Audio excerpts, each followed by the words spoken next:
De lectura obligatoria de rehabilitación también podemos leer el capítulo de Ardila, del libro Ardila. Mm, Déjame, yo los comparo, porque creo que por algo yo tenía ese capítulo porque tenía cosas que el otro no tenía. Déjame, yo comparo los dos y de aquí al jueves te doy una respuesta, ¿vale? Dale, gracias. Dale, gracias, José. Bien, bueno, muchachos, buenos días a todos de nuevo. En este momento vamos a comenzar entonces nuestra clase como teórica acerca de la neuropsicología clínica de las funciones ejecutivas. Esto es uno de los temas como en neuropsicología que más llaman la atención muchas veces. O sea, las personas que trabajan en neuropsicología, las cosas que más son llamativas, y pues, por ejemplo, los que trabajan con niños principalmente y con adultos mayores, son las funciones ejecutivas, ¿no? Mm, en realidad no sé por qué hay gente que les llama tanto las funciones ejecutivas, pero están como modas, ¿no? Entonces uno ve que en la mayoría se dictan muchos cursos, se dictan muchos seminarios, mucha literatura sobre funciones ejecutivas, ¿no? Como si fuera el tema bestseller muchas veces de neuropsicología clínica. Yo en realidad tengo mis reservas con el tema, me parece uno de los temas más imprecisos, me parece que es un concepto eh, que cada cual, que diferentes autores lo abordan de forma muy, muy similar y que es difícil llegar a consensos, ¿sí? Entonces, y que es uno de los conceptos que yo creería que a futuro tiene que ser profundamente reconstruido porque mezclan muchas cosas. Bueno, en general no sé cómo les pareció el tema de funciones ejecutivas. Cuéntenme, de acuerdo a lo que leyeron. O a lo que conocen, ustedes ya llevan viendo, escuchando ese concepto varias veces, o bastante tiempo. Quisiera escucharlos antes de comenzar a contarles mi visión. Dime, Juan Pablo. Sí, pues, profe, yo a medida que iba leyendo, pensaba como en cosas parecidas a lo que estás diciendo, como que veía que los otros capítulos bueno, o los otros alteraciones que veíamos tenían pues como clasificaciones más ordenadas y tenían alteraciones mucho más definidas y ese estaba como un poco pues como amplio y como la clasificación estaba como más como en el sentido de que se alteraban muchas funciones y no se Ujú. tenía muy claro una Claro, alteración específica. toda la razón. Y hay algo curioso y es que no sé por qué insisten en clasificarlos de acuerdo a la zona, ¿sí? Que el síndrome y lo ponen de acuerdo a la zona. Ahora les cuento por qué eso es como raro acá con esto. Muy bien, Juan Pablo, hoy estamos a 3. Recuerden que todas las intervenciones van sumando puntos al final, ¿no? Bien. ¿Alguien más quiere comentarme como la impresión que tuvo sobre el tema? Profesor, a mí me pareció de todas maneras que vi mucha relación con los trastornos anteriores que hemos visto porque sí toca áreas que tienen que ver con el área prefrontal, en lo que hemos visto de memoria, en lo que hemos visto de, sí, de percepción. Entonces lo veo relevante por eso, porque es como un área que tiene que ver con las partes corticales, subcorticales, con las cortezas diferentes, motoras, sensoriales, y pues de alguna manera está relacionada en los diferentes circuitos. Entonces, también tuve un poco la percepción del compañero anterior, que se hacía referencia como a los lóbulos frontales, luego a la parte prefrontal, luego a la parte ejecutiva. Sin embargo, a la parte final volví a tocar cosas como lo del principio, entonces a veces como que se confundía uno un poquito qué es qué. Sí, eso Sí, es. tienes razón, algo, Sandra, bien interesante, y es que con todas las funciones que hemos hablado, memoria, atención, lenguaje, ya hemos hablado siempre de funciones ejecutivas, percepción, movimiento, ¿sí? Porque en últimas esto tiene que ver con funciones de control de las otras funciones, ¿no? O sea, cómo se controla la memoria, cómo se controla el lenguaje, cómo se controla lo demás, ¿no? Entonces, un pedacito, una patica siempre está en las demás, cuando se describen las demás funciones, ¿sí? Por eso es que tú lo mencionas. Y los circuitos, claro, son similares a los que ya vimos, a los circuitos al sistema atencional supervisor de los sistemas atencionales, de control atencional y demás. Gracias, Sandra. Alejandro, habías levantado la mano y la bajaste. No sé si ibas a participar o te arrepentiste o algo así. Sí, es que mi hermano estaba hablando al lado. Y es, digamos, sí, como dice Sandra, se va repitiendo y repitiendo. Entonces, de pronto, como a la mitad uno se queda tal cual perdido, como, pero esto es cosas de lenguaje, pero esto son cosas de memoria, pero esto son cosas de atención. Y la clasificación no es exacta, digamos. Creo que también por eso el mismo, por así decirlo, el mismo quiz que nos hiciste fue complejo en ese sentido. Porque en el otro era como, vea, en tal partecita del cerebro sucede, si hay una lesión, hay esto. En este es como variantes y cosas así como decía Ardila. O sea, está la variante orbitofrontal, la variante dorsolateral, y tiene distintas cosas. Entonces, hay unas que tienen que ver más con el lenguaje, otras que tienen que ver más con la memoria, pero no es como tal, como, y creo que Ardila en un punto, y es, tienen que ser cosas, lesiones muy extensas para que realmente se vea como el daño. Exactamente. Si no son unos espectros bastante grandes. Gracias, Alejandro. Daniela, cuéntame. Bueno, yo creo que en esto también lo interesante, llegamos a un punto que no habíamos llegado antes y es hablar, no sé, de metacognición. Que bueno, eso sí es algo creo que nuevo frente a lo que veníamos trabajando, porque como ya dijeron, como que otros procesos ya los habíamos tanteado, como el lenguaje, atención, motricidad. También el tema de la personalidad, ¿no? O sea, en otros trastornos también se afecta los procesos emocionales, pero acá creo que se ve mucho más claro también cómo se afecta en relación con el comportamiento de las personas, ¿no? Con lo social, con cómo se expresa.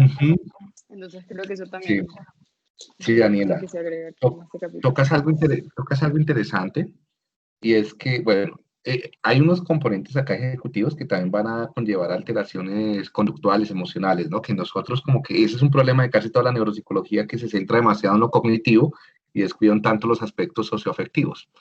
Entonces aquí, por lo menos en algunos síndromes, principalmente los ventrolaterales y los orbitofrontales y demás, están involucrados un poco más con lo socioafectivo. Lo otro que mencionas, interesantísimo, y es hacia allá donde yo quisiera llevar más adelante la discusión, es que esto nos pone un desafío de reconsiderar como las facetas más complejas del ser humano, como la personalidad, ¿sí? Como el ajuste de acuerdo a la cultura, ¿no? Y que en parte, dada la organización, más que la corteza prefrontal propiamente dicha, es su conectómica, ¿sí? O sea, la cantidad de conexiones que establece con otros lugares, como lo decía Sandra hace un rato, permite una gran flexibilidad para el desarrollo de estas funciones psicológicas que alguien llamó funciones psicológicas superiores. ¿Sí se acuerdan qué autor las llamaba funciones psicológicas superiores? Vygotsky. Vygotsky. Entonces, la propuesta que yo les voy a hacer es, vamos a unir las funciones ejecutivas con la propuesta vygotskiana y vamos a ver cómo nos resulta esto. ¿Listo? Dime, Sara Juanita. Pues sí, muy de acuerdo con la participación de Daniela, como que eso es algo que resaltó mucho, algo que me pareció muy interesante de esta lectura y en general del tema, y es que a pesar de las imprecisiones como de localización o bueno, como los problemas de clasificación, me parece que el énfasis que tiene en la personalidad o en la conducta social, también como en el afecto y en la herencia, digamos, de normas sociales, me pareció súper fuerte y como reflexión a la que hay que dar lugar, ¿no? Parece como si hubiera algo determinante en el cerebro humano a partir de la corteza prefrontal y las funciones ejecutivas. Pues, o sea, Tienes también me razón. pareció muy fuerte con la ¿Ciertas? comparación que se hizo con respecto a los cerebros de otros animales. Me pareció fuertísimo también porque dice que tiene un desarrollo tardío en la, como ontogenia, no sé. Sí, Entonces, pues sí, sí, sí, sí. a mí me pareció increíble, la Sí, verdad. tiene que ver muchísimo con todo lo que, como con muchas de esas cosas más complejísimas del ser humano,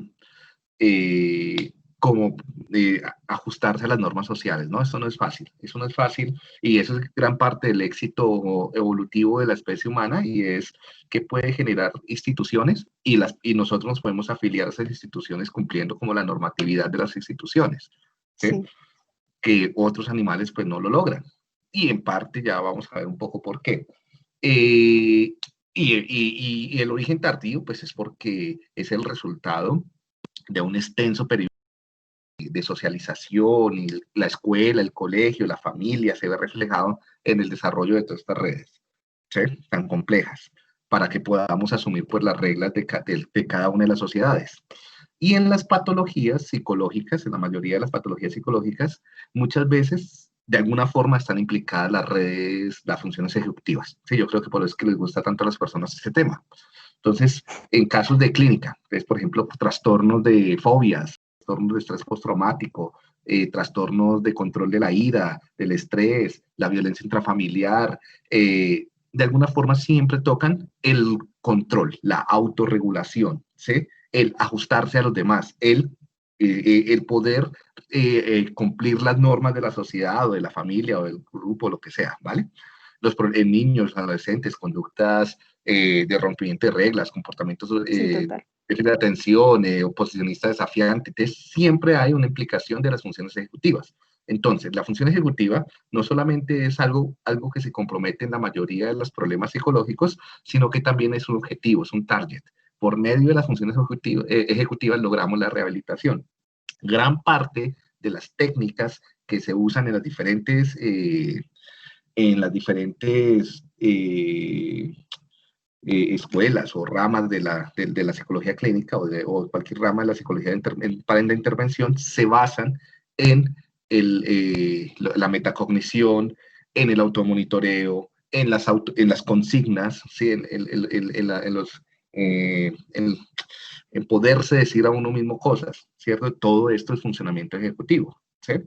Entonces también las funciones ejecutivas son el medio, por la huelga la redundancia, es el camino por el cual los psicólogos también generan la mayoría de sus acciones, de su intervención, ¿no? Como el acceso consciente, date cuenta de que está fallando y trata tú mismo de generar estrategias para, hablándote, mirando, respirando, para controlarlo, ¿sí? Entonces también por ese lado, entonces las funciones ejecutivas es algo que tiene que ver no solo con neuropsicología, sino con todas las demás facetas o ramas o campos de aplicación de la psicología, del desarrollo, deportiva, clínica, organizacional, etc. ¿Listo? Terminamos con María del Pilar. Elisa del Pilar, profe. Qué Ay, pena. Melissa, yo escribí que María acá. Melissa, qué pena. Es que hay No, tantas Marías, entiéndeme. sí, tranquilo. No es la primera vez. Igual, pues, Dime. Se te silenció, no sé. Melissa. Melissa, te perdí. Es 20 minutos esperando para que le diera la palabra y se le fue. Listo. Melissa, cuando vuelvas, si quieres, me cuentas qué ibas a decir. Bueno, entonces vamos a comenzar. Ya los escuché a ustedes, sus impresiones. Entonces, hay múltiples definiciones de funciones ejecutivas, ¿sí?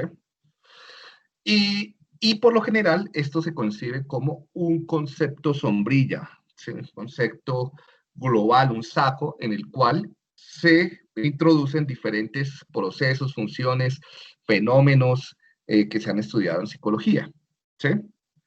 Entonces, es un concepto muy, muy global que engloba muchas pequeñas funciones que por separado tienen una gran historia dentro de la psicología, tanto experimental como en la psicología clínica y la psicología cognitiva, ¿sí?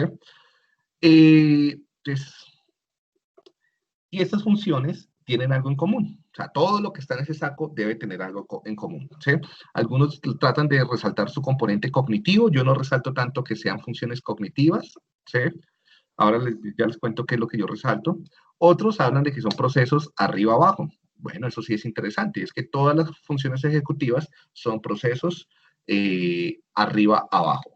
¿Qué quiere decir que son procesos arriba-abajo? Quiere decir que son procesos de control voluntario, ¿sí? Entonces, todos los fenómenos, porque en diferentes revisiones que se hacen sobre funciones ejecutivas, se encuentran hasta más de 20 procesos que se incluyen dentro de las funciones ejecutivas, ¿sí? Algunos incluso con nombres raros, otros más comunes, como los más comunes son planificación, inhibición, autoorganización, control motivacional, bueno, este tipo de cosas son más comunes, ¿no? Pero hay algunos muchísimo más extraños, como secuenciación de las acciones. Bueno.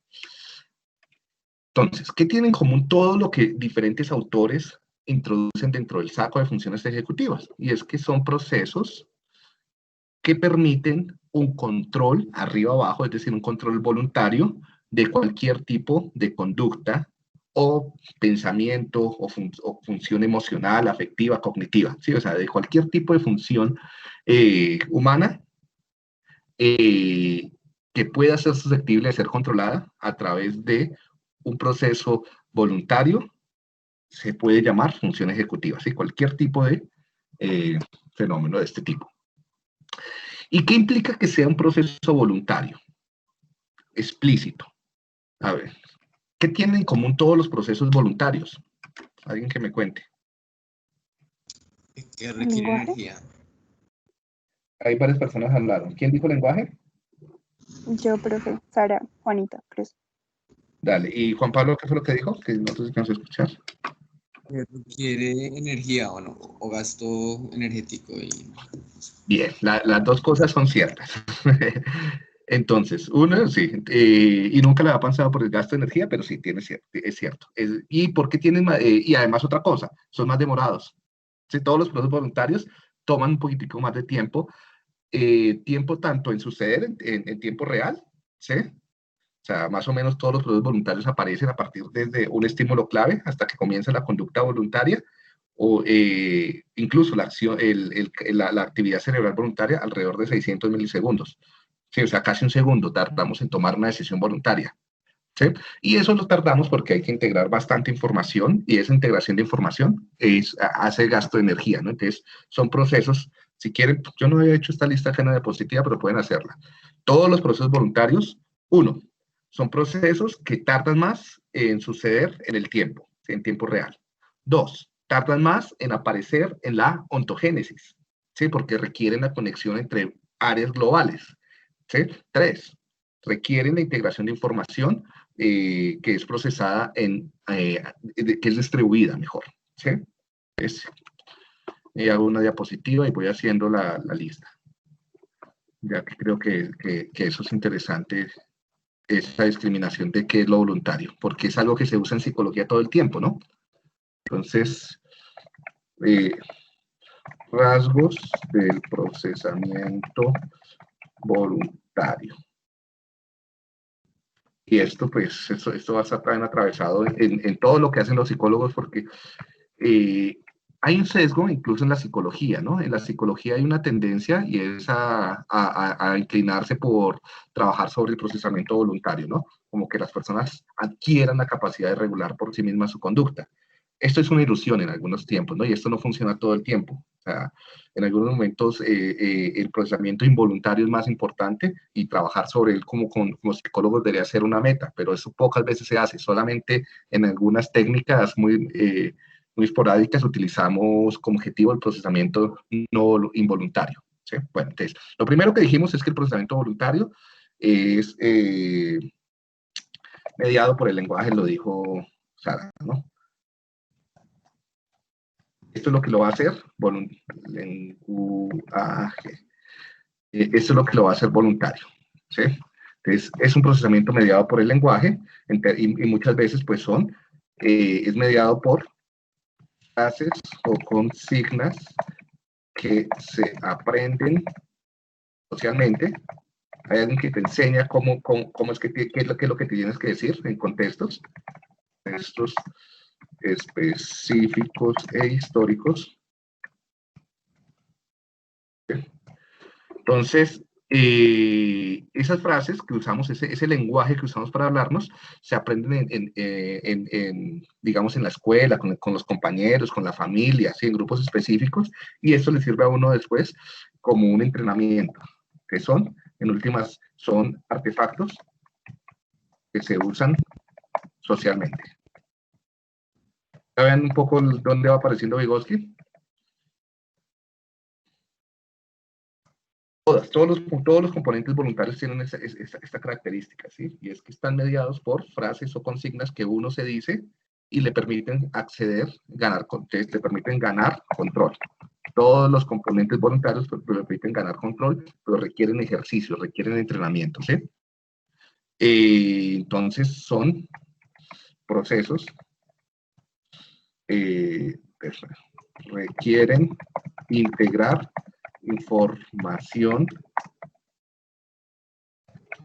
o actividades neurales distribuidas. No están, estos procesos de control voluntario no están ubicados en una parte del cerebro, sino requieren integración de redes distribuidas, y como requiere la integración de redes distribuidas, es tardío en el tiempo real.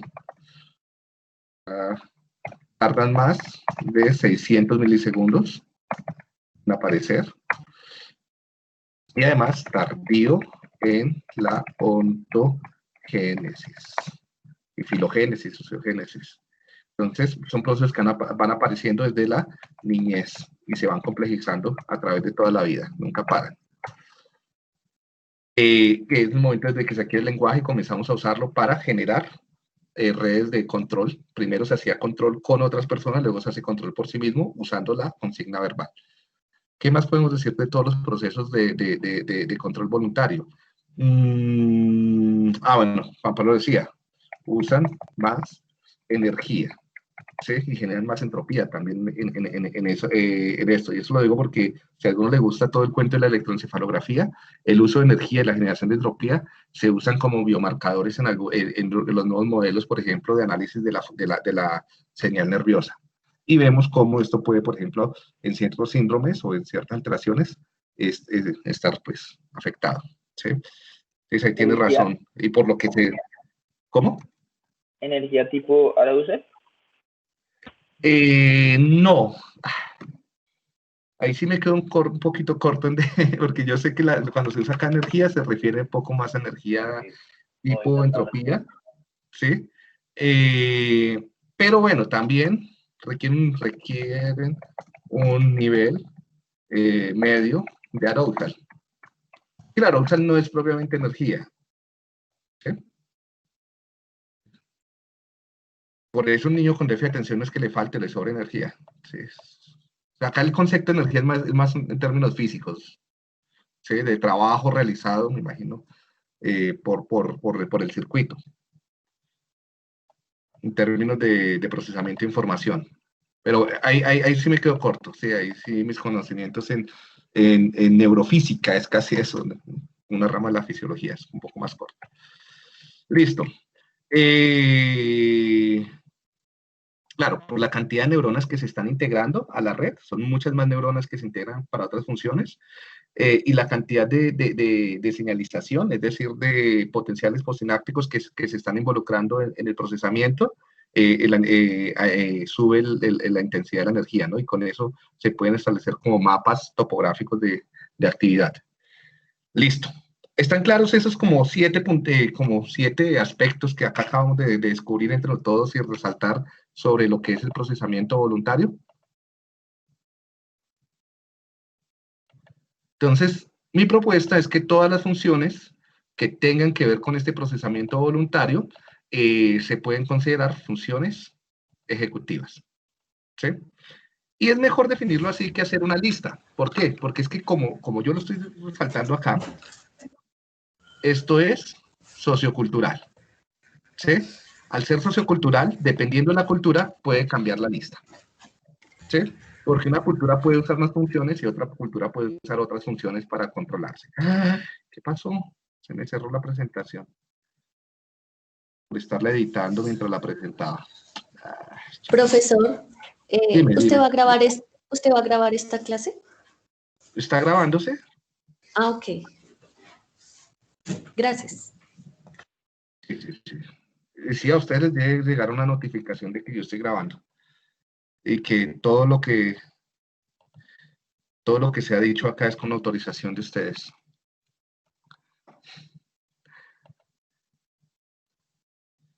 Listo, entonces déjenme vuelvo y les subo la... ¿Están viendo la presentación? No.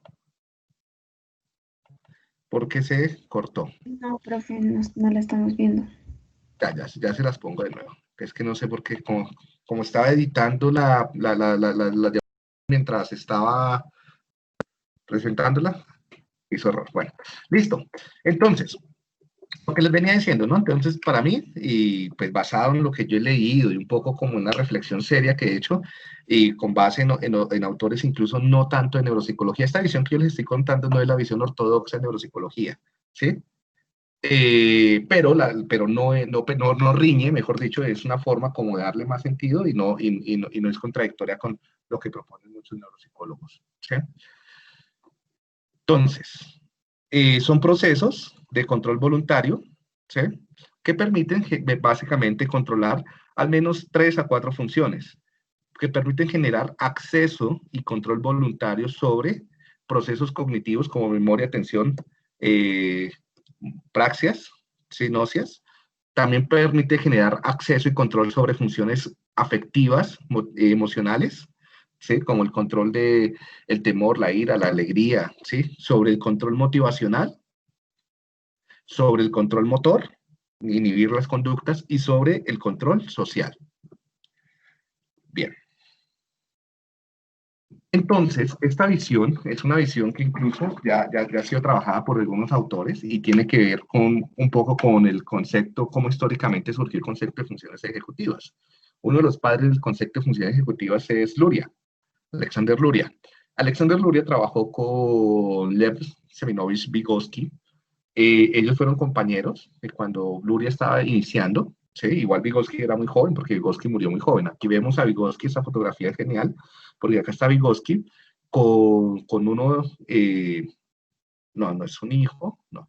Es una de las personas con las que trabaja en su laboratorio, pero lo genial acá es que se ve el proceso de manipulación de herramientas por parte del niño en una situación de socialización, ¿no? Entonces aquí está ocurriendo una zona de desarrollo próximo en el cual hay transferencia de lo que saben los adultos hacia lo que el niño puede hacer, ¿no? De tal forma que el niño después de unos 2 años podrá manipular esta situación sin necesidad de adultos, ¿no? Entonces ahí se cumple la premisa de la transferencia de funciones psicológicas del grupo social a el individuo, ¿no? Que no es nada más que poder hacer por sí solo lo que antes se podía hacer con otras personas. Entonces, todas las funciones ejecutivas son habilidades o estrategias que permiten el control voluntario, eso ya lo hemos dicho, coinciden con las funciones psicológicas superiores, sino que Vygotsky, cuando las nominó, habían unas que eran las mismas, otras que por la diferencia de época y de teoría, pues tenían como diferentes nombres, ¿no? Etiquetas, pero es exactamente lo mismo. Él hablaba que las funciones psicológicas superiores son el lenguaje, en términos de la nominación, ¿sí? El uso del léxico y significados, el control atencional, el control de las emociones, el control de la motivación, es decir, de plantear objetivos y tener conductas consistentes para llegar a esos objetivos, el control de la conducta social para el establecimiento de normas, entonces cosas como la teoría de la mente, pensar en empatía, pensar en otros, ¿sí? Él no le ponía esos nombres los primeros, ¿no? Entonces, vemos que coinciden casi con la misma categorización que se tiene actualmente, ¿sí? Y algo interesante, desde tomarlo como una neuropsicología histórico-cultural, es que de las funciones ejecutivas, si escriben el artículo con ese nombre que no existe, me dan el crédito, ¿no? Neuropsicología histórico-cultural de las funciones ejecutivas. Entonces es que estas funciones todas son dependientes de la cultura, ¿sí? Y dependiendo de cada cultura, tiene variaciones en términos de qué estrategias de control voluntario ejerce para controlar eh, la conducta, las relaciones sociales, ¿sí? Y genera pues estrategias para cómo, o sea, la estrategia misma de qué debo hacer, es por ejemplo respirar hondo, o pensar en una vela, o pensar en un ancestro, o recitar una oración, o pensar en las otras personas, o pensar en el honor. Pues cada cultura tiene, de acuerdo a sus creencias, como unas estrategias para inhibir las conductas indeseables, o sea, que van en contra de lo esperado para la cultura. Y no solamente inhibir, porque el control también puede ser exacerbar, ¿no? Recuerden que cuando hablamos de control no es solamente minimizar una respuesta, sino también mantenerla o incrementarla. También tenemos los medios sociales por medio de los cuales se enseña cada una de las funciones ejecutivas o estos medios de control. Entonces, por ejemplo, la escuela, ahora las redes sociales, ¿sí? Incluso podríamos pensar que toda la manipulación que se hace, por ejemplo, ahora en épocas electorales, ¿sí? Para tratar de que las personas incrementen su ira hacia ciertos candidatos, partidos o demás, es una forma de control de funciones ejecutivas, ¿no? Contextos, o sea, cuándo se debe controlar, qué, cuándo y cómo se debe controlar, ¿listo? Igual, y los valores, en últimas, todos los valores de una cultura tienen que ver con qué es lo que se debe controlar y cómo se debe controlar, ¿no? Que los valores por lo general no son universales, ni siquiera el valor de la vida es universal, porque hay momentos en la sociedad, por ejemplo, en el que es bien visto y es recomendable asesinar a otras personas, ¿no? Como en las guerras. Bien. Y todas las funciones ejecutivas se adquieren por socialización. O sea, se adquieren a través del relacionamiento social. ¿Sí? Por eso es que es bueno tener en cuenta que, o sea, que esto no es solamente madurativo. ¿Cuál es mi pelea con las posturas muy neurobiológicas o neuropsicológicas? Es que en las posturas neurobiológicas o neuropsicológicas, como que esto es una función del lóbulo frontal y eso madura cuando llegues a la adolescencia y entonces como que solo esperar que madure para que se adquiera. No, eso no se adquiere por maduración. Esto se adquiere a través de cómo las relaciones sociales usan herramientas culturales para recablear o controlar los circuitos cerebrales a través de la plasticidad cerebral, facilitando que tu conducta se ajuste a la de tu cultura. ¿Sí? Y por lo tanto, mi postura es que las funciones ejecutivas, como ninguna función, yo esto les he venido repitiendo muchas veces, y los que me conocen y han tomado varias clases conmigo saben, y es que yo peleo mucho con la postura localizacionista, ¿sí? Y es que no creo que uno debiera localizar funciones en el cerebro. El cerebro es un órgano que pues tiene funciones biológicas, no psicológicas. Las funciones psicológicas son propiedad del individuo, de la cultura, o de los grupos, de las relaciones sociales, no de un órgano. ¿Sí? Claro, uno usa ese órgano junto con muchos otros órganos del cuerpo para que esas funciones puedan aparecer, desarrollarse, mantenerse, pero ahí no está la función. Entonces, y sí que, porque esto sí, casi toda la neuropsicología clínica comete ese error, y es decir, las funciones ejecutivas lo repiten como un mantra, ¿no? Están en el lóbulo frontal, están en la corteza prefrontal, y uno escucha personas hasta con doctorados, personas, ¿sí?, de todos los niveles educativos repitiendo lo mismo, que no, está acá está la función de control, y nada, incluso hay personas con lesiones prefrontales que pueden después rehabilitar y mantener funciones ejecutivas. Esto no es una propiedad de la corteza prefrontal, ¿sí? ¿Qué es lo que pasa con la corteza prefrontal? Que la corteza prefrontal puede establecer conexiones, puede recibir amplia cantidad de conexiones, ahora lo vamos a ver, y enviar una gran cantidad también de señales, o sea, eferentes y aferentes, sirviendo como un hub, ¿sí? Un hub es como un núcleo, un centro en el cual recibe y envía, o sea, sirve de conexión, ¿sí?, y por lo tanto de punto de integración para redes masivas, ¿sí? Por ejemplo, piensen en el aeropuerto El Dorado, ¿no? El aeropuerto El Dorado sirve como hub de las conexiones internas, pero también internacionales. Creo que es uno de los hubs más importantes de Latinoamérica.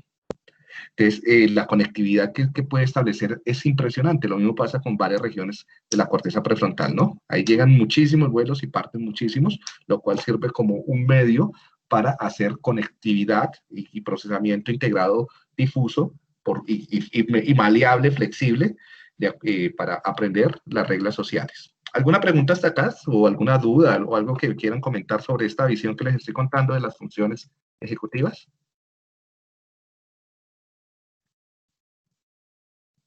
¿No? ¿Ya lo habían escuchado?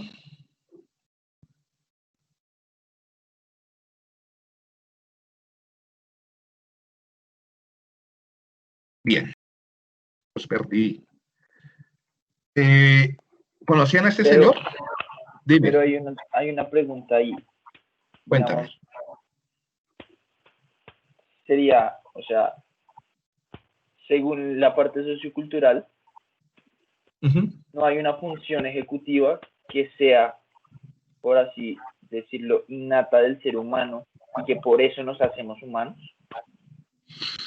No, sí, o sea, principalmente de las vertientes socioculturales, no, ser humano es vivir en una cultura humana, ¿sí? La calidad de ser humano no se hereda en los genes, ¿sí? Claro, tú necesitas los genes de ser humano para tener órganos de ser humano y poder acceder a este tipo de sociedades, de instituciones, ¿sí? Si no, pues es lo que trabajaba Vygotsky con todos los niños con discapacidad intelectual. Esa disciplina la llamaba defectología, ¿sí? Y era con niños con problemas intelectuales. Él decía, sí, mira, o sea, si definitivamente tú tienes limitaciones de entrada por daño cerebral ¿sí?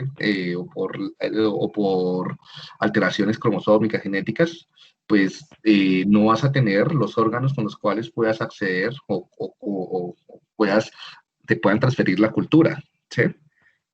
Porque pues la maquinaria está de hecho dañada, ¿sí? No puedes desarrollar esa maquinaria. Pero no quiere decir que ahí esté la función o que ser humano es tener cerebro de ser humano, ¿sí? Por eso yo cada vez me alejo más de esas posturas tan neurocéntricas, de que somos nuestro cerebro, ¿no? Nosotros no somos nuestro cerebro, nosotros somos, o sea, claro, necesitamos nuestro cerebro, pero también somos nuestro hígado, nuestro páncreas, y cómo todo nuestro cuerpo ha ido cambiando de acuerdo a la familia que vivimos, de acuerdo, ¿sí? Y eso nos le permite a los psicólogos, le da muchísimas más herramientas, ¿sí? Porque no nos reducimos a una ciencia como las neurociencias. Claro, esto en neurociencias, o los que se creen médicos, o los que se creen, les da durísimo porque, pues, como si perdiéramos algo de cientificidad, pero no es todo lo contrario, ganamos riqueza explicativa, ¿sí? Entonces, y para Vygotsky no, las funciones que son innatas serían las funciones psicológicas inferiores o básicas o primarias, depende la traducción que se haya hecho, y las funciones que son aprendidas a través de socialización y culturización son las funciones psicológicas superiores, ¿sí? Y en esta medida las funciones ejecutivas no serían innatas, sino también serían el resultado de neurodesarrollo, de culturización, de socialización. Sí, gracias por la pregunta. ¿Fue Alejandro el que preguntó? Sí, señor. Gracias. Sí, sería más en ese sentido. De hecho, yo creo que el concepto de innatez concepto que ya no hace sentido en ninguna disciplina, ni en psicología, ni en biología, ni en sociología, ni en evolución, ¿sí? Ni en psicología evolutiva, ni nada de eso. Y es uno de los conceptos que ya no explica nada y que incluso es contradictorio, el concepto de innatez. ¿Qué quiere decir innato? Innato quiere decir que se nace con ello, pero innato no quiere decir sin experiencia, no quiere decir a priori a la experiencia, ¿sí? Que es como el concepto a priori kantianos. Entonces, ¿qué es lo que pasaba? Cuando surgieron las primeras biologías evolutivas, por allá en el siglo XIX, se pensaba que al momento del nacimiento no había nada de experiencia, o sea, que dentro del vientre de la madre no habían experiencias.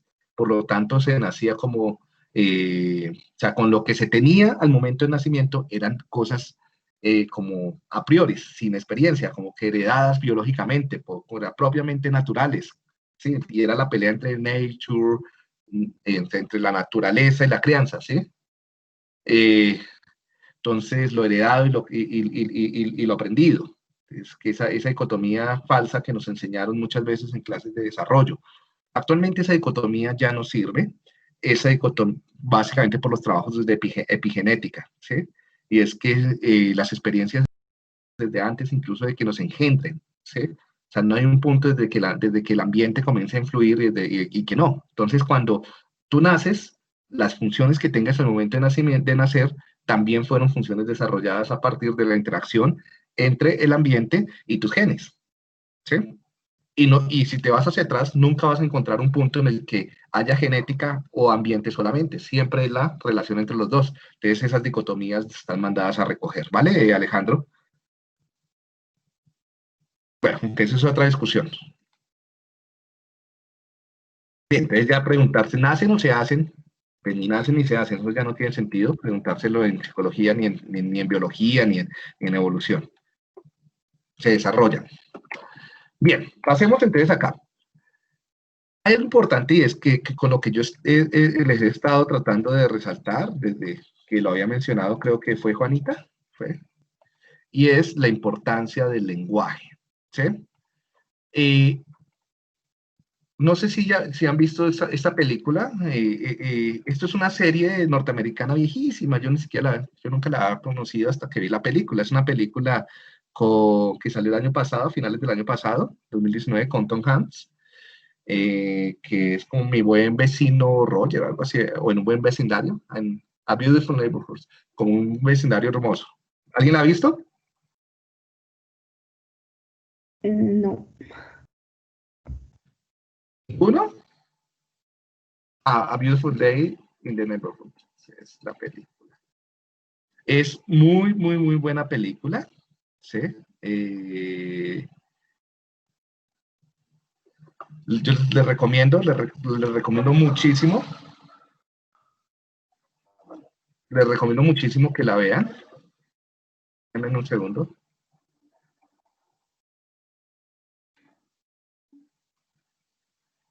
Les comparto como el tráiler. Esto les iba a compartir mi ventana, pero creo que acá no les puedo compartir el audio de mi computador.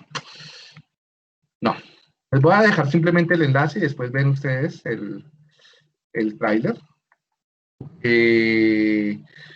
Como no estoy conectado desde la aplicación, sino desde el internet, desde la página web, no me deja compartir el audio. ¿Sí? O si alguien lo quiere compartir, pues, y ver el tráiler.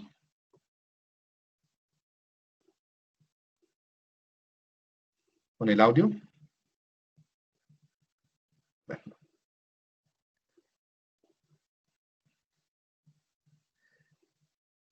Entonces les voy contando la historia. No les voy a contar el final para no engañarles el final.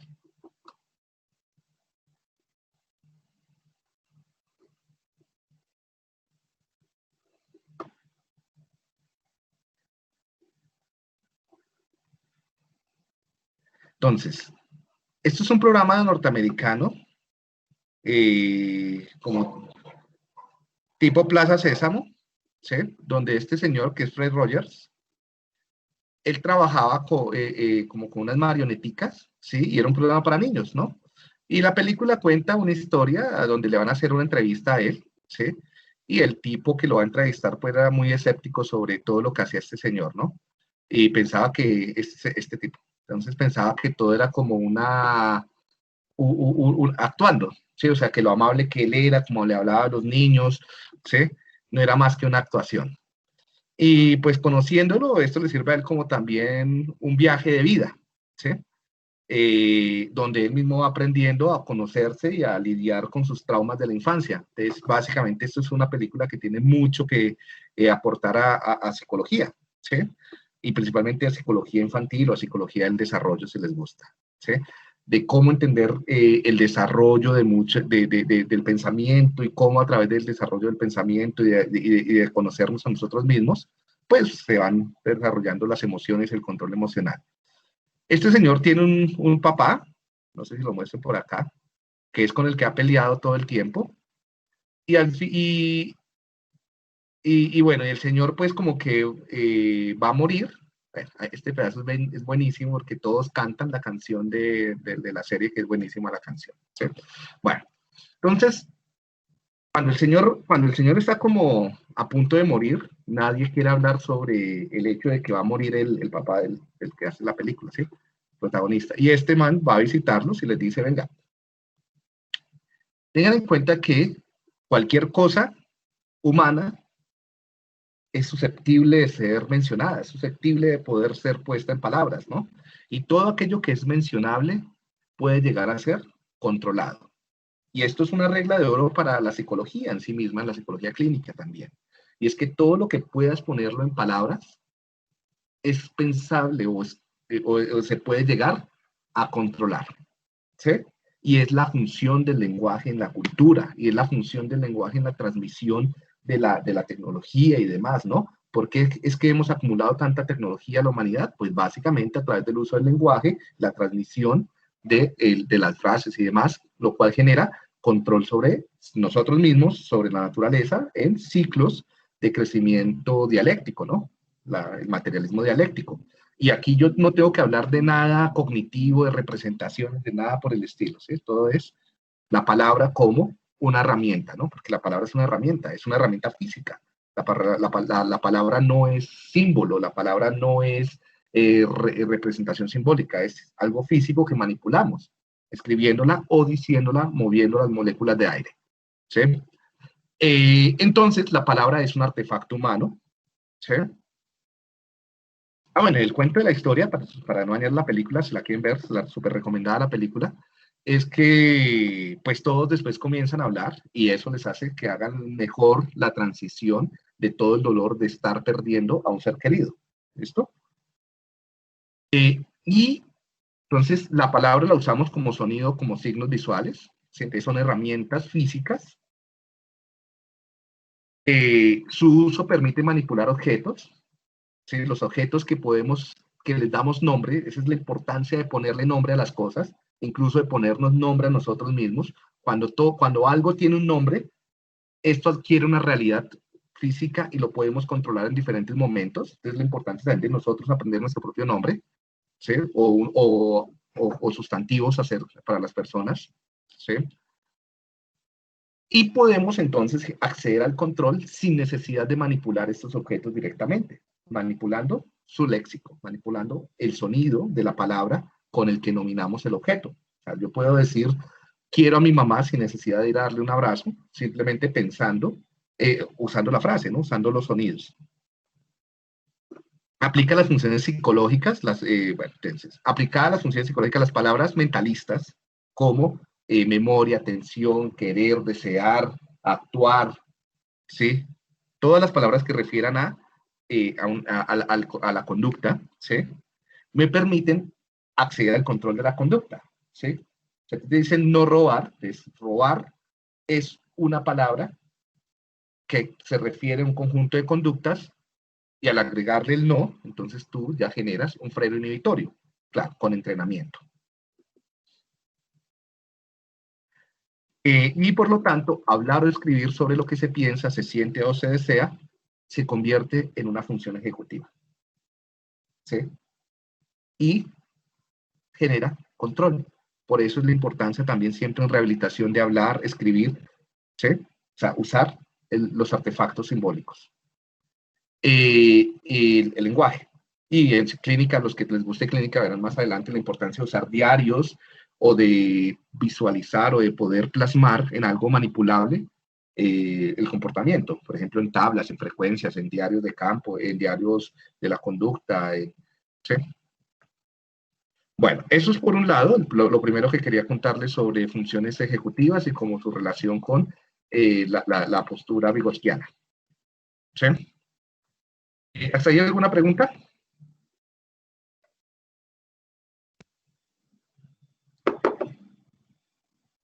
¿Cómo les parece esta propuesta? ¿Interesante? ¿Les atrae? ¿Les parece que no aplica?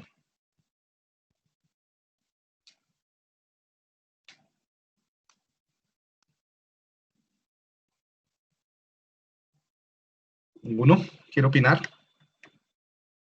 Diego, pues a mí me parece muy interesante, realmente. O sea, porque pone como el control en uno mismo y no como en agentes externos.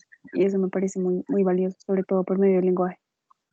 Sí, pero ni siquiera solamente en uno mismo, sino en las relaciones sociales que tienes con las personas con las que vives.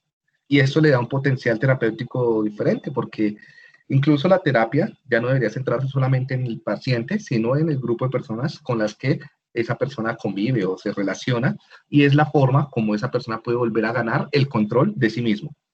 ¿Sí? Sí, exacto, como que pasa por algo mucho más como consciente de estar como ahí. Bien, gracias, Juanita. Otra persona es Phineas Gage. ¿Conocen al señor Phineas? ¿Qué han escuchado hablar de Phineas Gage? Salman Profe, lo pues, atravesó. Ah, bueno, dale, Sofía. No, que le atravesó como una barra de metal por todo el área prefrontal y pues eso le generó el resto de problemas como comportamentales, como que cambió su personalidad por completo. Habló Olga Sofía Camacho, ¿sí? Sí, señor.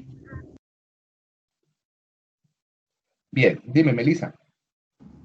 Pues no sé, profe, es que yo tenía una pregunta de esto, de hecho, y es que pues en el capítulo de Ardila lo mencionaban y decían que las funciones, o sea, a pesar de que la barra de acero atravesó el lóbulo frontal, como que Sí, las funciones motoras y sensoriales y pues algunas de las cognitivas, pues quedaron sí, intactas, o sea que lo que más se afectó fue la personalidad. Entonces fue sí, como curioso porque pues fue un accidente muy grave y lo que sí. más afectó fue el comportamiento y la personalidad, pero el resto de funciones pues quedaron como casi intactas. Entonces eso era como mi pregunta, como que no sé si era un caso muy raro.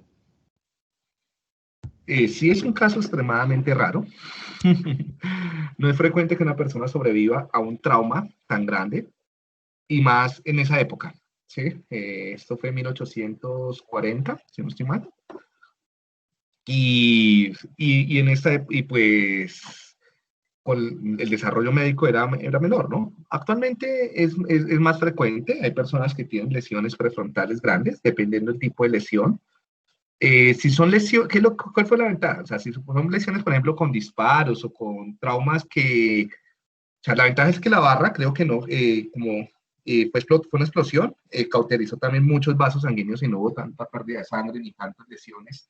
Y fue como muy seco y no generó como pedazos de hueso ni de tejido que quedaran incrustados alrededor de la lesión, ¿no? Entonces, la infección, la inflamación no fue tan grave como se esperaría, ¿no?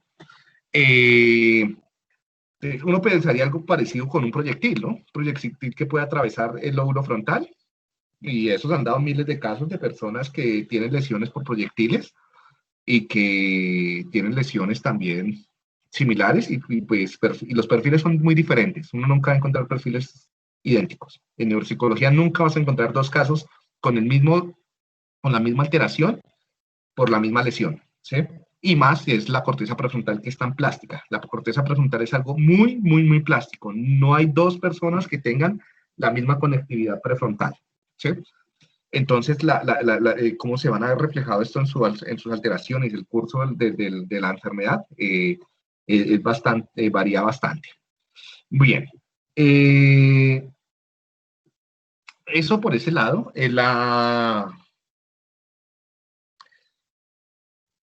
Esperen un segundo, muchachos. Pensé que llegó un correo de la Javeriana que se había muerto alguien. Pensé que era alguien, un profesor o algo así. No, el papá de un profesor. Eh, y bueno, lesiones que no sean por proyectil, por ejemplo, más craneoencefálicos por golpes o por accidentes de tránsito o por caídas, pues van a generar no solamente lesiones prefrontales, sino van a generar lesiones en otras estructuras, por lo que cuando vimos esto lo charlábamos, ¿no? Por el golpe como por el contragolpe, ¿sí? Y por los movimientos de torsión y demás. Entonces, perfiles como estos son más esperables para lesiones por proyectil que para lesiones por golpes, ¿no? Es muy frecuente que personas con lesiones, principalmente automovilísticas, que se dan duro en la frente contra el parabrisas o el volante o algo así, ¿sí? Tengan también trauma craneoencefálico que afecte gravemente los lóbulos frontales, pero también pueden haber alteraciones en otras estructuras que también generen otros problemas cognitivos, ¿sí? Y lesiones, por ejemplo, también que son frecuentes es por objetos cortopulsantes.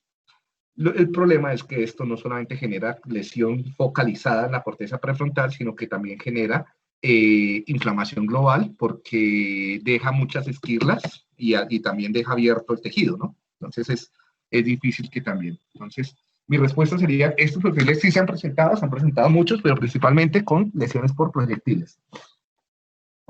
¿Vale, Melissa? Sí, sí, sí. Igual es que a lo que me refería es que sí es un caso raro, pero lo que te digo, lo que se me hace muy raro es que pues casi todas las otras funciones motoras y sensoriales pues quedaron bien, como que no tuvo problemas con eso, sino más, ¿Cómo eh, sabes tú que no tuvo problemas con con otras funciones? pues ahí en el capítulo decía que permanecieron casi intactas. ¿Y cómo lo sabe? ¿Y Ardila cómo hizo para saber eso? Pues eso, es que creo que eso fue el informe que pues dio Harlow, algo así, bueno, el que lo atendió. Pero esa persona, no, nadie lo atendió a él, o sea, no hubo ningún reporte directo. El que hizo fue un estudio, fue un periodista, y lo Ah, hizo 50 años después de la muerte de Phineas Gage. ok, tiene sentido. Pues porque no, pues no sé. Yo sí Por eso pensé por eso que la era. diapositiva se llama El mito de Phineas Gage. Y Ah, es que incluso hace poco salió una publicación, una de las, esto fue en la Universidad de Chicago, Illinois, eh, se tomó la decisión que debían sacar todos los libros que tomaran como referencia a Phineas Gage de los programas de psicología, porque lo que se ha visto es que las historias que hay sobre él parece que son más un fraude que una realidad. ¿Sí? Es como ese chisme que contaban, ay, supiste lo que le pasó allá del otro lado, que sí, y cada vez que se fue contando, se le fue agregando más a la historia, ¿no? Hasta que se volvió algo mítico. ¿Sí? O sea, fueron unos hechos reales que se fueron deformando a tal punto de que nunca sabemos en realidad con certeza cómo era la conducta de Phineas Gage. ¿Sí?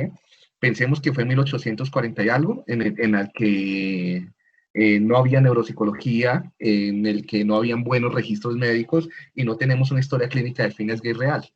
Lo único que tenemos es su cráneo, la barra, y los reportes que unos periodistas de periódicos amarillistas hicieron. ¿Sí? Y muchos años después de que él había muerto, porque ni siquiera se hizo una entrevista cuando él estaba en vida. Entonces, y muchos culpan incluso principalmente a Antonio Damasio en el libro El error de Descartes, porque es donde más habla de esto, y a la esposa de Hannah Damasio. Y parece que ellos son personas que más contribuyeron a difundir el mito de Phineas Gage. Estos libros salieron en 1994, y fue un momento, entonces la recomendación es tengan cuidado cuando se use más esto para definir incluso funciones ejecutivas, porque parece que no es tan preciso. ¿Sí? Y esto yo me enteré el semestre pasado cuando estaba preparando esta clase, que traté de profundizar más sobre Phineas Gage y me encontré pues como con estas cosas, ¿no? Entonces, eh, ¿qué se sabe? Se sabe que a los 25 años tuvo un trauma craneoencefálico trabajando en el ferrocarril, lo que se ha contado siempre, esto fue en 1948. ¿Sí? ¿Qué sabe? Pues lo del accidente fue verdadero, que le explotó, que se le llevó un pedazo de ojo, se le llevó un ojo y un pedazo de corteza cerebral. ¿Sí? No hay fotografías, no hay reportes médicos posteriores a la evaluación. No se sabe qué hacía él, o qué podía y qué no podía hacer. Entonces, eso de que él conservó funciones y perdió otras, no se sabe hasta qué punto es cierto. ¿Sí? Se sabe que él vivió por más de 11 años, casi 12 años, después de la lesión. O sea, él murió casi en el 60, ¿sí? En 1860. Se sabe que después de la lesión él estuvo, y esto por una entrevista que le hicieron a la mamá, después de que él había muerto, como 10 años después de que él había muerto, creo que entrevistaron a la mamá, y lo que reportan es que después del accidente él estuvo alrededor de como casi 6 meses, 3 meses, como hospitalizado y en recuperación, si no se sabe cómo fue bien la cosa, que él volvió después a la casa, que estuvo como 2 años viviendo con la mamá y con la familia, y que después se fue para Chile. Y vivió en Chile entre el 52 y el 59. O sea, duró 7 años viviendo en Chile, viviendo solo en Chile. Y en Chile él se consiguió un trabajo, creo que fue un cuñado o algo así, que le consiguió un trabajo conduciendo coches de caballos, encomiendas, ¿sí? Entre Valparaíso y otros pueblos cercanos, y Santiago y otros pueblos en Chile, ¿vale? Entonces, después, donde se hacía como esta revisión, buscaron, bueno, qué tendría que hacer un cochero de ese tiempo. Él no era el ayudante ni nada, él era el cochero. Él tenía que todos los días estar antes de las 5 de la mañana en la estación de coches, asegurarse que los caballos estuvieran limpios, que el coche estuviera limpio, alimentado de los caballos, o sea, todo uno a recibir el dinero de los pasajes, ¿sí? De las personas que iban a viajar en la encomienda, los paquetes que iba a llevar en la encomienda, hacer todo el proceso de como etiquetado y, ¿sí? Como en servicio postal, conocer el camino, saber hablar español, porque esto fue en Chile y pues las personas no le iban a hablar en inglés, le hablaban en español. Entonces aprendió a hablar español, aprendió podía hacer cuentas, podía manipular, hacer tareas complejas, ir a llevar la gente a los diferentes pueblos, volver en la noche, y pues según eso el man vivió divinamente durante esos 7 años. No hay reportes de que lo echaran en los como eso sí lo recopilaron, como las minutas de los cocheros y de la empresa donde trabajó, y no hay reportes de que fuera un mal trabajador, de que fuera descuidado, de que fuera grosero, de que se desnudara en la calle, de que tratara mal a la gente, de que tuviera una conducta desorganizada. Era una conducta, pues, para hacer esto bastante organizada, ¿sí? Cuando volvió, el le tocó volver a Estados Unidos porque comenzó a sufrir muchas convulsiones, probablemente por la cicatriz que le quedó. Y después rápidamente su salud comenzó a deteriorarse y murió en 1960. Y pues lo que mencionan estos artículos es que la información sobre el accidente y la vida de Phineas Gage solamente fue recuperada 20 años después o sea, 10 años después de que él murió, 20 años después del accidente, donde pues la memoria está muy sesgada. Y el cuento de que él se volvió una persona grosera y que era una tarbán, parece de una entrevista que le hicieron a uno de los jefes de un trabajo que él había tenido. Pero después comenzaron a mirar y parece que esa persona había tenido como diferencias con la familia, entonces no se sabe hasta qué punto ese reporte sea fidedigno. Lo que le preguntaban a la mamá y el reporte que dio la mamá, y parece, es que él cuando estuvo en la casa, él jugaba con los sobrinos, ayudaba a cuidar a los sobrinos, y pues una persona grosera y que sea un personaje de circo que va viajando por todo el mundo, no podría hacer ese tipo de cosas, ¿no? El cuento de que él se volvió una figura de circo parece que no es tan cierto, parece que él sí estuvo como un par de meses viajando con la varilla y con su lesión, pero no era que fuera grotesco y que fuera un animal y que su personalidad hubiera cambiado del todo. Y lo que dice la mamá es que no, que de hecho la personalidad no cambió, ¿sí? Pero pues eso es lo que hay, y todos son como reportes del reporte que se hicieron décadas después de que todo pasó. Entonces, es un caso que es muy difícil de saber qué sí pasó y qué no pasó.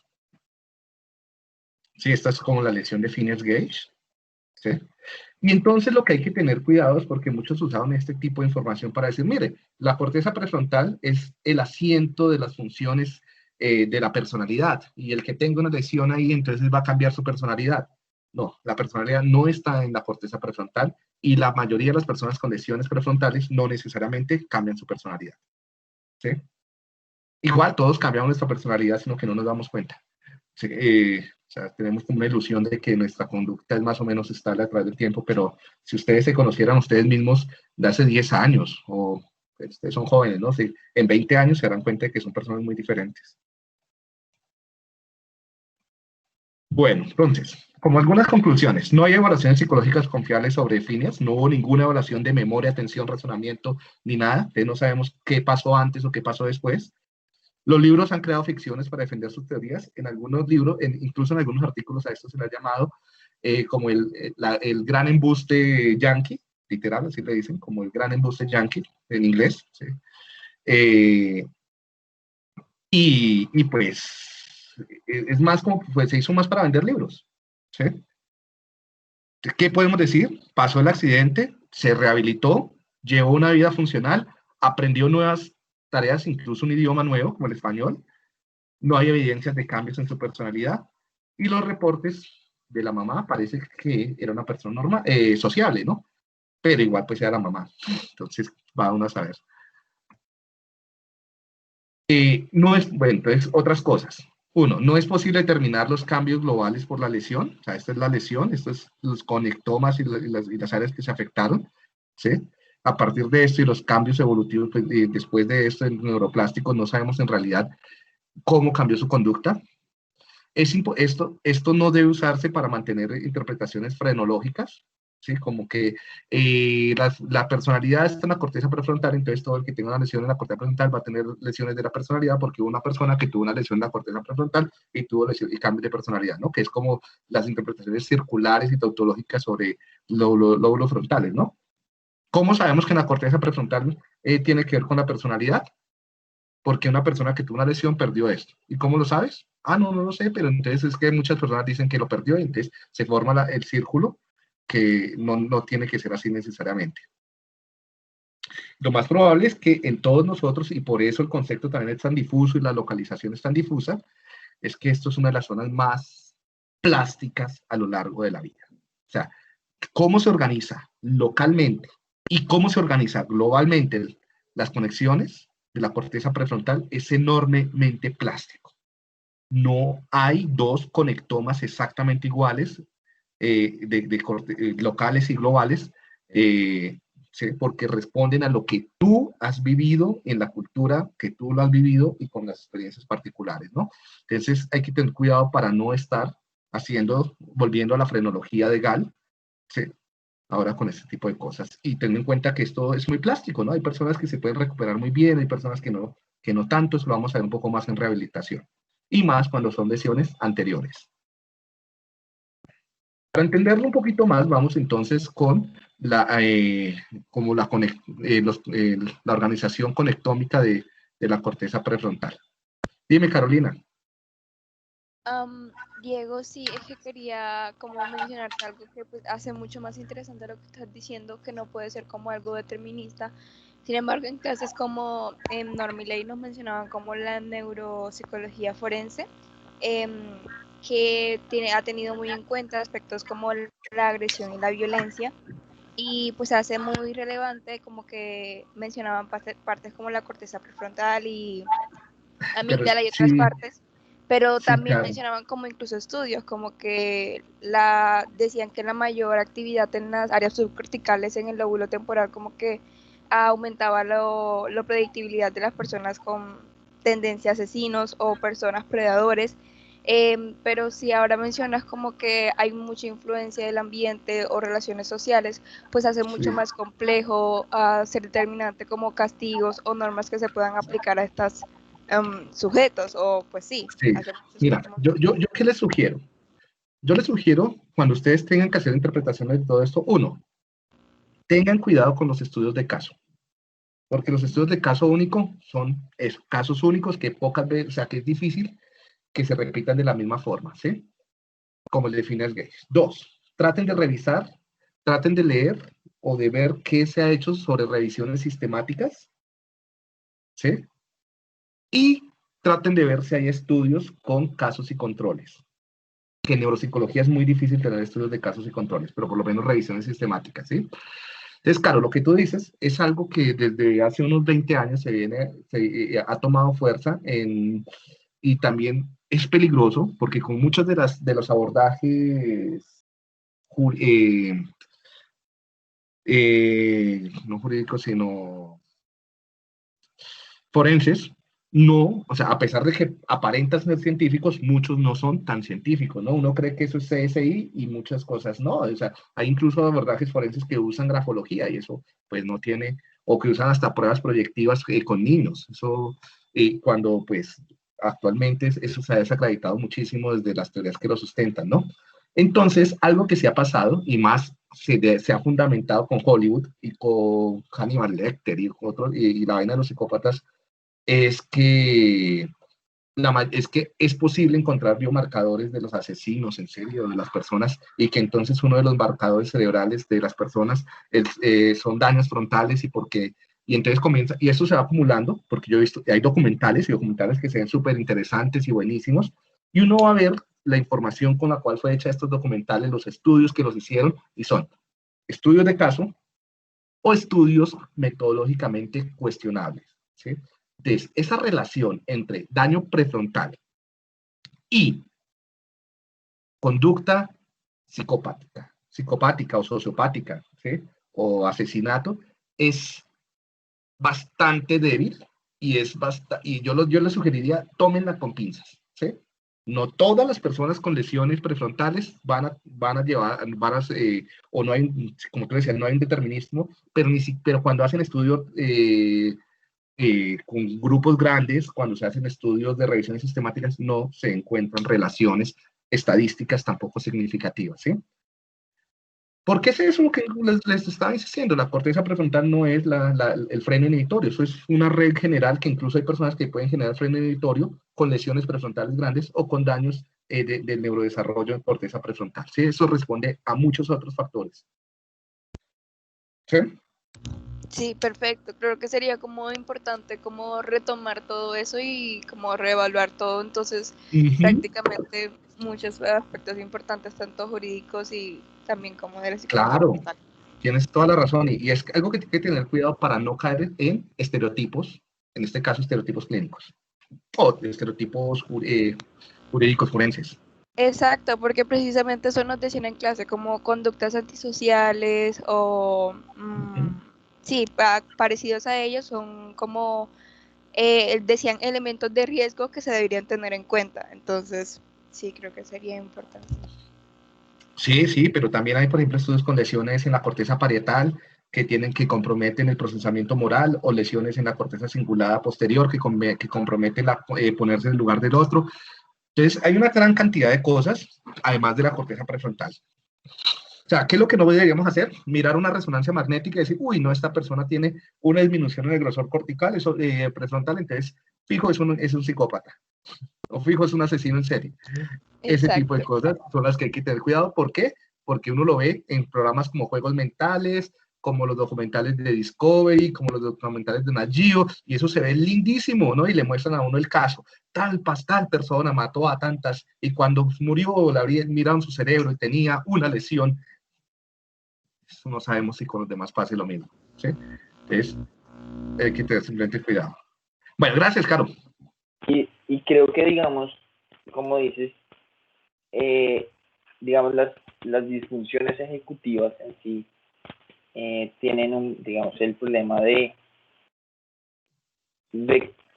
problema, tienen la característica de que tienen que tener una evaluación neuropsicológica más a fondo. Mientras que otras como memoria, pues, si en la resonancia, voy a ponerlo así, se vio que tiene lesiones en el hipocampo, sí. Lesiones, pues es más fácil determinar que tiene ese tipo de lesión, mientras que en las funciones ejecutivas debe ser muy extenso el daño. Muy bien, muchas gracias por tu aporte, Alejandro. Sí, tienes toda la razón. Y algo que nace ahí también para aclarar es, ¿será que es posible tener síndromes ejecutivos sin lesiones prefrontales? ¿Qué creen ustedes? O sea, tener bajos indicadores en esas pruebas de funciones ejecutivas significativos, un síndrome ejecutivo, sin que tengas una lesión en la corteza prefrontal. Yo diría que sí, y más que todo a nivel, digamos, a nivel muy micro. De pronto, como nos mostrabas en el documento, en la película de Concussion, por ejemplo, que no se ve, digamos, una resonancia magnética, sino que tienes que matar al paciente para poderle ver el cerebro. Sí, sí, Alejandro. Entonces, sí, pueden haber lesiones micros, lesiones en tejidos, lesiones, por ejemplo, como tú dices, principalmente lesiones de sustancia blanca, ¿sí? De mielinización, de ruptura de tractos, o lesiones en áreas subcorticales como la corteza cingulada, como el tálamo, como los ganglios basales. Incluso pueden haber lesiones cerebelosas que conlleven a síndromes desejecutivos. ¿Sí? Por eso también muchas personas con demencias subcorticales tienen síndromes, síntomas de síndromes desejecutivos. ¿Sí? Por eso mismo yo peleo con los libros, que son la mayoría, que dividen los síndromes desejecutivos de acuerdo a la región prefrontal. ¿Sí? El síndrome dorsolateral, pero es lo que hay, ¿no? Están todos los libros. Bueno, sigamos. Entonces, el lóbulo, yo por eso tengo estas imágenes, es que no trabaja como una unidad aparte, ¿sí? ¿Qué es lo que tiene en particular la corteza prefrontal en términos de desarrollo ontogenético y filogenético? ¿Sí? Y es la intensa cantidad de conexiones que puede establecer con otras regiones. Aquí van a llegar muchos tractos, principalmente fascículos, ¿sí? Entonces, fascículos dorsales, fascículos ventrales, un poco más y mucho más ventrales, ¿no? Por lo menos tenemos estas vías aferentes, o sea, de entrada, ¿sí? Estos tractos, principalmente con el longitudinal superior, ¿sí? Aquí tenemos longitudinal inferior, el uncinado, o sea, estos son vías un poco más mediales, ¿sí? O sea, más de los componentes mediales del lóbulo temporal hacia las áreas ventrolaterales y ventromediales de la corteza prefrontal, ¿no? Estos son áreas un poco más laterales, ¿sí? Entonces, vean, ¿quién va pensando en funciones de control? Entonces, aquí se van generando ya las funciones de control conductual, emocional, funciones de control de lenguaje y semántico, y funciones de control un poco más de cambiar el foco atencional y de controlar cómo moverse, ¿no? Y eferentes, ¿sí? Entonces lo mismo, a través de tractos dorsales y tractos ventrales, ¿no? Y acá está toda la cantidad de circuitos que se generan. Son muchos circuitos que se van generando a lo largo de la vida, ¿sí? Hay momentos de sensibilidad durante para que se generen estos circuitos. Entonces van a haber momentos de la vida, en la niñez y en la adolescencia, en la que exponerse a ciertos eventos, por ejemplo, ir a la escuela, tener familias con ciertas características, con pautas de crianza, va a facilitar desarrollar estos circuitos que van a apoyar las funciones de control. Por eso, por ejemplo, vivir en situaciones de intensa violencia o algo, va a hacer que tus circuitos más adelante no faciliten el desarrollo de esas funciones, ¿sí? Diego, qué pena, tú ahorita hablas de o sea, que quise aclarar, los fascículos son los que son intrahemisféricos y las comisuras son las que son interhemisféricos. Sí, fascículos en el mismo hemisferio, comisuras entre hemisferios. Ok, entonces todo esto que nos acabas de mostrar son fascículos fascículos sí, intrahemisféricos, aunque acá falta graficarlo el cuerpo calloso, ¿no? Claro, la mayoría sí de conectividades de la corteza interhemisféricas son en el mismo hemisferio, ¿sí? De la corteza prefrontal. Los cambios de corteza prefrontal con otro hemisferio van a hacerse a través de la comisura anterior, ¿sí? Y en el cuerpo calloso, pero ahí ya son mediados por el cíngulo y son mediados por el tálamo. Y por los ganglios basales. Por eso los ganglios basales, el tálamo, el cíngulo y el cerebelo siempre están metidos en las funciones ejecutivas. O sea, no solamente la corteza prefrontal. Siempre también son ganglios basales, cíngulo y tálamo.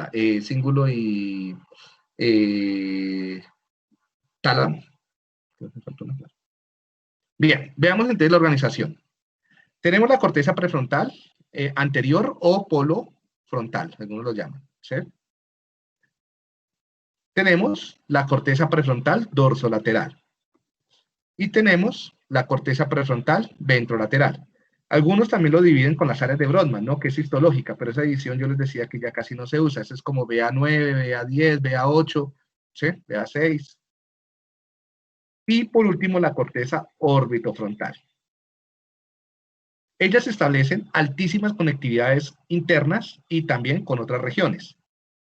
Entonces veamos con otras regiones con quien principalmente se conectan. Entonces, la corteza, entonces aquí esto estaba en el capítulo que yo les había dejado, junto con el otro, que es de la vista lateral, ¿no? Entonces, la corteza prefrontal dorsolateral va a generar muchísimas conexiones, principalmente a través de, aquí está el tracto, ¿no? El fascículo longitudinal, como el segmento 2 y el segmento 3 del fascículo longitudinal superior. ¿Sí? Entonces vemos acá, estarían los tractos del fascículo longitudinal superior, que generaría conexiones con la corteza motora, con las diferentes cortezas motoras, motora suplementaria, motora primaria, cortezas sensoriales, parietales, cortezas parietales superiores, que recuerden que eso tiene que ver con control atencional, con praxias, con nocias, ¿sí? Con cortezas parietales inferiores, giro angular, giro supramarginal, ¿sí? Y ya con áreas visuales. Entonces, áreas visuales B1, B2, B3, B4, B5, bueno. Con B1 casi no, principalmente son con áreas secundarias y terciarias. Y de alguna forma también pues, genera conexiones con las partes superiores del lóbulo temporal, principalmente el área de Wernicke, ¿sí? Que sería área giro temporal superior posterior. Mientras que la corteza prefrontal, bueno, hay conexiones con las mismas cortezas prefrontales, ¿sí? Eso genera una recursividad enorme. Y habrían conexiones, oh por Dios, con más ventrales, con el lóbulo temporal, ¿sí? La vista lateral. Recuerden que todo eso tiene que ver con funciones de reconocimiento semántico, ¿no? Las redes de saber qué son las cosas. Espérate, me toca moverme donde estoy porque están trabajando acá. No, por todos lados.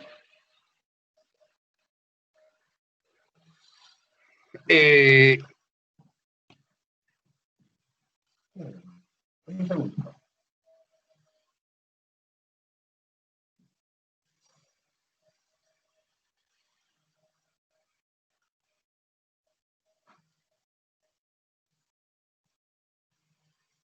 ¿Se escucha mucho el ruido del taladro?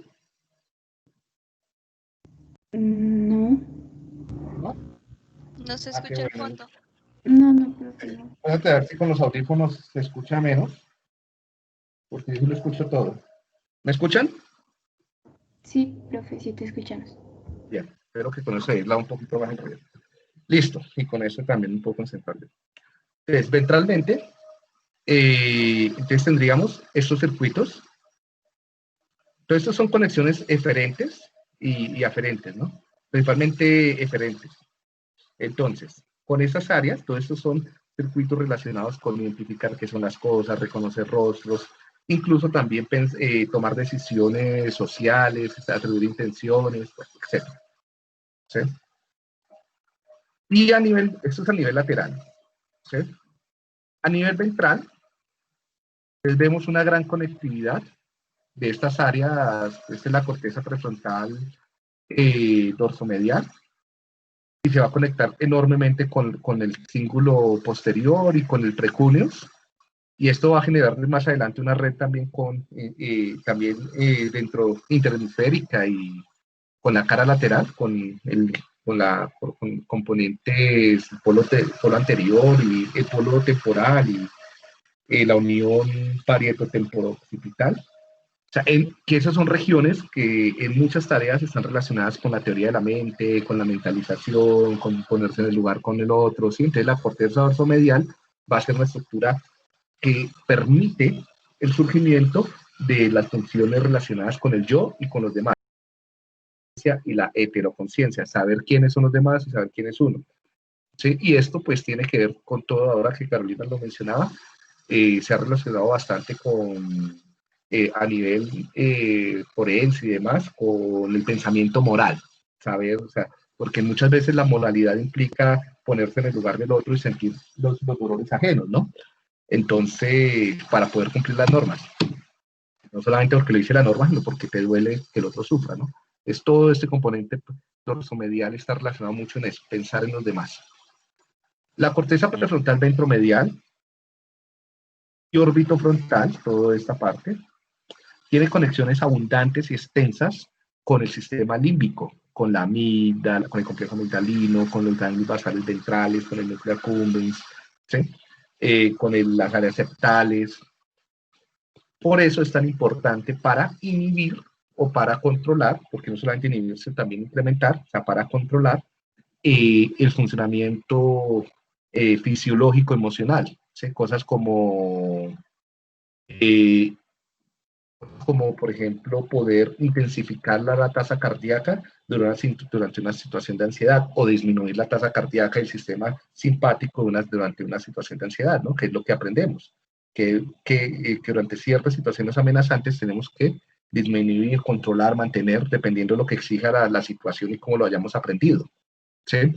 Disminuir el dolor, disminuir la respuesta también recompensante, ¿no? Poder disminuir el valor de recompensa que tiene un estímulo en un contexto determinado. Por ejemplo, si te puede encantar esa hamburguesa esa corral todoterreno, ¿sí?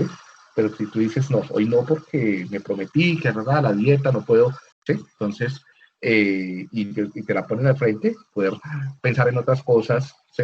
O hacer algo para no hacerlo, implica estas conexiones, ¿no?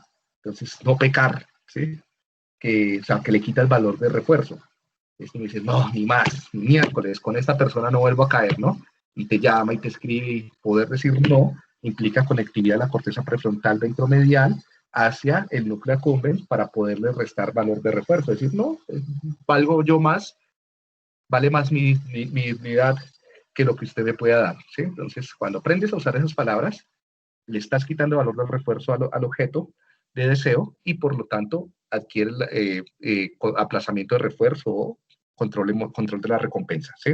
Pero eso, pues para hacer eso no se hace de la noche a la mañana, no es como que a uno le digan en la casa tenga fuerza de voluntad o que la amiga le diga o el amigo quiérase, marica, quiérase, ¿sí? No, eso no es tan fácil así, ¿no? Sino tienes que ejercitarlo a través de usar las consignas, primero con un grupo de personas y luego por ti solo, ¿no? Como todo proceso de internalización. Entonces, para eso, uno va al psicólogo o a un terapeuta que le enseña a usar estas cosas en terapia y luego por sí solo. ¿Alguna pregunta hasta ahí?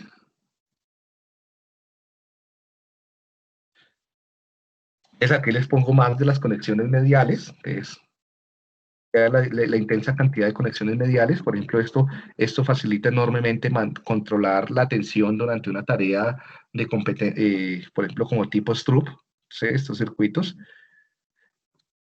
Y aquí, control emocional, incluso control de la memoria, ¿no? Metamemoria y demás, y control fisiológico, ¿sí? Esa componente ventral de la corteza orbitofrontal.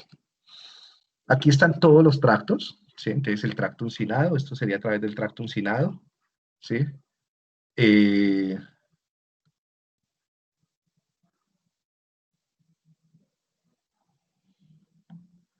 Bueno, entonces,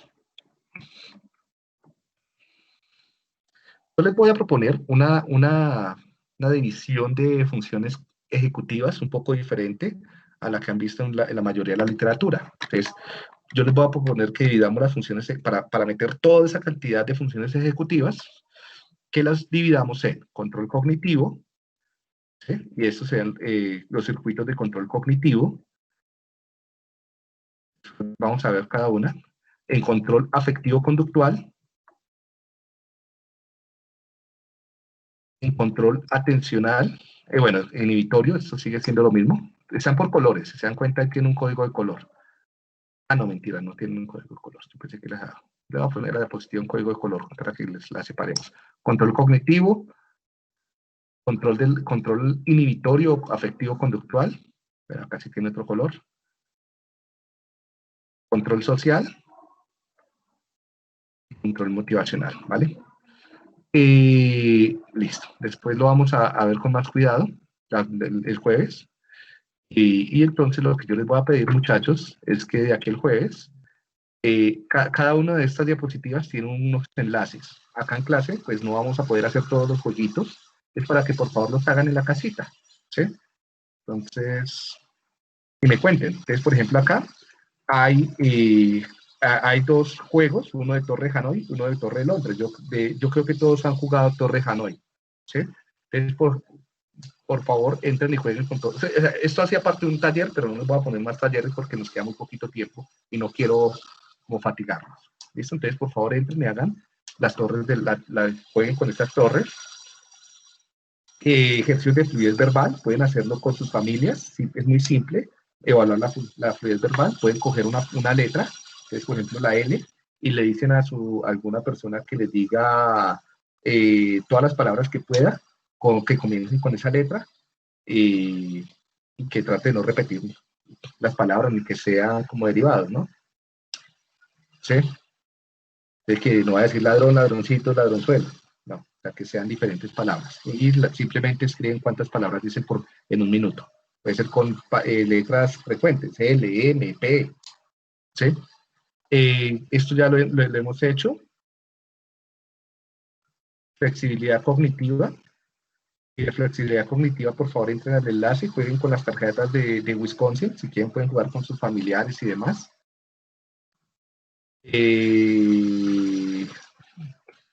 Control inhibitorio. Entonces, acá hay una tarea de Stroop. ¿Sí? Acá hay una tarea de Go, No Go. Acá hay dos tareas de Go, No Go.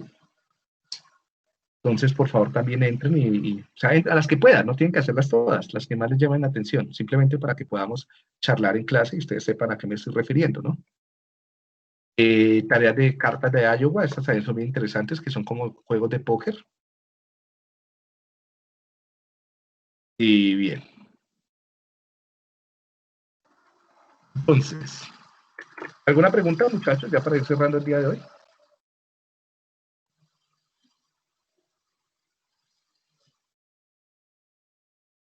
¿No? Entonces, tarea para el jueves. ¿Sí? Tarea para el jueves es que los que quieran leer los casos y participar como casos, leanlos. La primera hora del jueves va a ser simplemente sobre completando este tema de funciones de síndromes ejecutivos y la segunda hora sobre los casos. ¿Listo? Eso. Y segundo, hagan las tareas, vayan a los enlaces y jueguen con eso, como para que tengan una demostración de las diferentes formas de evaluar las funciones ejecutivas. ¿Sí? Listo, profe.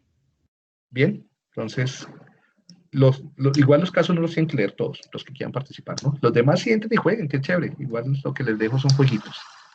Incluso ahorita les mando, ¿cómo se llama esto? Hay una tarea hay una que pueden descargar al celular. Ustedes escriben, se llama test de atención continua, donde descarguen los programas de su celular. Yo lo tengo en Android, imagino, no sé si está en Apple, pero creo que sí.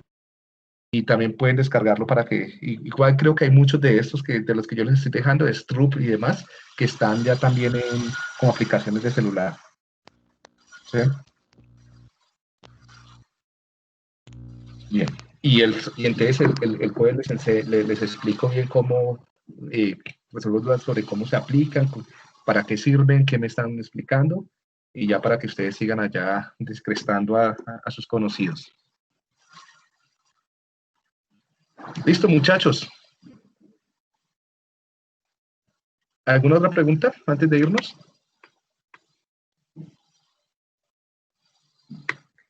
Bueno, lo otro, van revisando en el cronograma como los artículos que hay de neuropsicología de la rehabilitación y para que el jueves definamos sobre qué va a trabajar cada grupo. ¿Listo? Listo, Diego, gracias. Bueno, ustedes que tengan buen día. Chao. Gracias, Diego. Bueno, feliz semana.